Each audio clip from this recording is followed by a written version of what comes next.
నేను 11 సంవత్సరాల క్రితం పార్టీ పెట్టినప్పుడు ఈరోజు మీకు డేటాలు చెప్పను, ఎన్డీఏ ప్రభుత్వం గురించి వీటిని చెప్పను. నేను మీతోటి 11 సంవత్సరాలు పార్టీని ఎలా నడిపాం, ఏ బేసిస్తో నడిపాం, నా కష్టాలేంటి, నేను పడ్డ ఇబ్బందులేంటి కొన్ని పంచుకుంటాను. అన్నీ పంచుకుంటే సంవత్సరం కావాలి.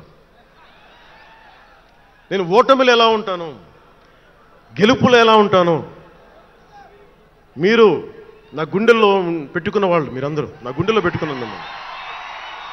మీకు మించిన కుటుంబం నాకు లేదు. అలాంటి నేను 2014లో ఒక్కడనే కూర్చొని జ్వలిస్తూ మదించిపోతూ మన ఆలోచనతో మధిస్తూ ఎలా చెప్పాలి, పెద్ద రాజకీయాల మీద నా చాలామంది కసరత్తులు చేసిన వాడిని కాదు.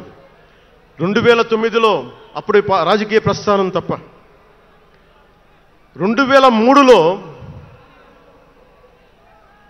నేను మా నాన్నకి చెప్పాను ఫస్ట్. ఈరోజు మా నాన్నగారు లేరు, స్వర్గస్థులయ్యారు. మా నాన్నకి మా అమ్మకి 2003లో చెప్పారు, అమ్మ నేను ఒకరోజు పాలిటిక్స్కి వెళ్తాను. మా అమ్మయ్య మా నాన్నకి నచ్చల మాట. శుభ్రమైన కెరీర్ పెట్టుకొని పిచ్చేంట్రా నీగా నేను. కానీ నేను చెప్పలేకపోయినా ఆ రోజున. నేను సినిమాలని దృష్టిలో పెట్టుకొని ఎదగలేదు, సమాజాన్ని దేశాన్ని దృష్టిలో పెట్టుకుని ఎదిగాను. సినిమా నాకు ఉపకరణం అయింది కానీ సినిమా నా జీవితం కాలం. చెప్పలేకపోయినా ఆ రోజున.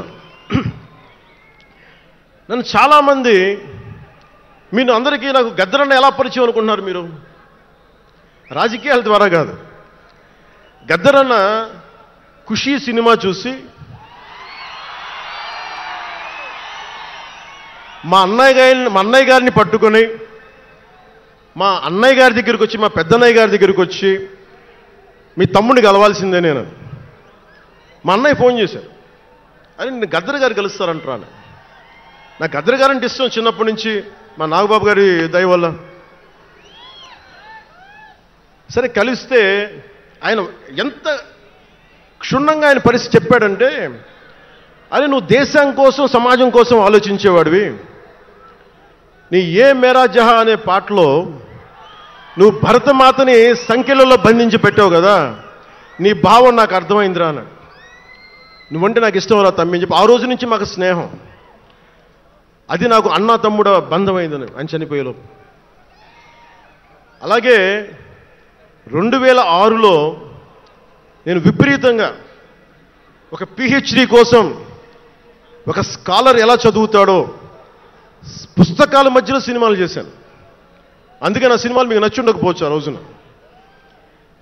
కానీ నా జ్వలనాన్ని ఎక్కడో ఢిల్లీలో కూర్చొని ఒక్కళ్ళు,